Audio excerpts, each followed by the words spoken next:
ಇದೆಲ್ಲ ಆದಮೇಲೆ ನೋಡಿ ನಾವು ನೋಡ್ತಾ ಇದ್ದೀವಿ ಬ್ಯಾಕ್ ಟು ಬ್ಯಾಕ್ ಮೀಟಿಂಗ್ಗಳಾಗ್ತಾ ಇವೆ. ಜೊತೆಗೆ ಏನಂದರೆ ಈ ಸ್ವಾಮೀಜಿಗಳು ಮುಖಂಡರುಗಳು ಅವರೆಲ್ಲ ಸೇರಿ ಜಾತಿ ಸಮಾವೇಶಗಳನ್ನು ಮಾಡ್ತಾ ಇದ್ದಾರೆ. ಅಂದರೆ ಒಂದಷ್ಟು ಜಾಗೃತಿ ಮೂಡಿಸುವಂಥ ಪ್ರಯತ್ನಗಳಾಗ್ತಾ ಇವೆ. ಹುಬ್ಬಳ್ಳಿನಲ್ಲಿ ವೀರಶೈವ ಲಿಂಗಾಯತ ಏಕತಾ ಸಮಾವೇಶ ಎಲ್ಲ ಒಂದೇ ಅಂತ ಸಾರುವಂಥ ಪ್ರಯತ್ನ. 1000ಕ್ಕೂ ಅಧಿಕ ಮಠಾಧೀಶರಲ್ಲಿ ಪಾಲ್ಗೊಳ್ತಾರಂತೆ. ಸುಮಾರು 200ಕ್ಕೂ ಹೆಚ್ಚು ರಾಜಕೀಯ ನಾಯಕರು ಇದರಲ್ಲಿ ಪಾಲ್ಗೊಳ್ತಾರೆ. ದಿಂಗಾಲೇಶ್ವರ ಶ್ರೀಗಳು ಇದರ ನೇತೃತ್ವವನ್ನು ವಹಿಸ್ತಾರೆ. 50,000ಕ್ಕೂ ಹೆಚ್ಚು ಜನರನ್ನು ಸೇರಿಸಬೇಕು ಅನ್ನುವಂಥ ಉದ್ದೇಶ. ಸಮಾವೇಶಕ್ಕೂ ಮೊದಲು ದಿಂಗಾಲೇಶ್ವರ ಶ್ರೀ ನೇತೃತ್ವದಲ್ಲಿ ಪಾದಯಾತ್ರೆ ಕೂಡ ನಡೆಯುತ್ತೆ.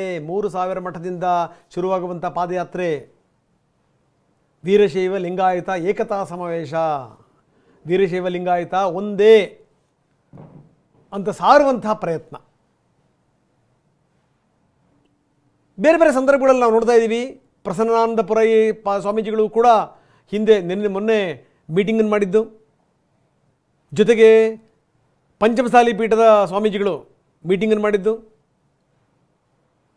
ವಚನಾನಂದ ಶ್ರೀಗಳು ಸೇರಿದಂತೆ ಒಟ್ಟು ಅವರವರ ಸಮುದಾಯದ ಯಾವ್ಯಾವ ಸ್ವಾಮಿಗಳು ಇದ್ದಾರೆ ಎಲ್ಲರನ್ನೂ ಸೇರಿಸ್ಕೊಂಡು ಮೀಟಿಂಗ್ ಮಾಡಿದ್ದು. ಅಲ್ಲಿ ಒಂದಷ್ಟು ಕ್ಲಾರಿಟಿ ಕೊಡುವಂಥ ಪ್ರಯತ್ನಗಳನ್ನು ಮಾಡಿದ್ದು. ಇದು ಅಂದರೆ ಬೇರೆ ಬೇರೆ ಭಾಗಗಳಲ್ಲಿ ಸ್ವಾಮೀಜಿಗಳು ಸಂಬಂಧಪಟ್ಟಂಥ ಸ್ವಾಮೀಜಿಗಳನ್ನು ಸೇರಿಸಿ ಭಕ್ತರನ್ನು ಸೇರಿಸಿ ಜಾಗೃತಿ ಮೂಡಿಸುವಂಥ ಪ್ರಯತ್ನಗಳನ್ನು ಮಾಡ್ತಾ ಇದ್ದಾರೆ.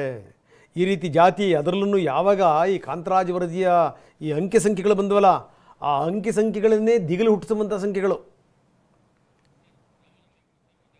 ಇಲ್ಲಿ ತನಕ ನಾವೇನು ಅಂದ್ಕೊಂಡಿದ್ವಿ, ಈ SC ST ಸಮುದಾಯವನ್ನು ಹಿಂದುಳಿದ ವರ್ಗವನ್ನು ಬಿಟ್ಟರೆ ಅತ್ಯಂತ ಹೆಚ್ಚಿನ ಸಂಖ್ಯೆಯಲ್ಲಿರುವಂಥವ್ರು ಲಿಂಗಾಯತರು, ಅತ್ಯಂತ ಹೆಚ್ಚಿನ ಸಂಖ್ಯೆಯಲ್ಲಿರುವಂಥವ್ರು ಒಕ್ಕಲಿಗರು, ಕುರುಬರು, ಈ ರೀತಿ ಇತ್ತು. ಆದರೆ ಈಗ ಅದಕ್ಕೆ ಮೇಲಿಂದ ಮೇಲೆ ಮೀಟಿಂಗ್ಗಳು ಸಮಾವೇಶಗಳು ನಡೀತಾ ಇವೆ.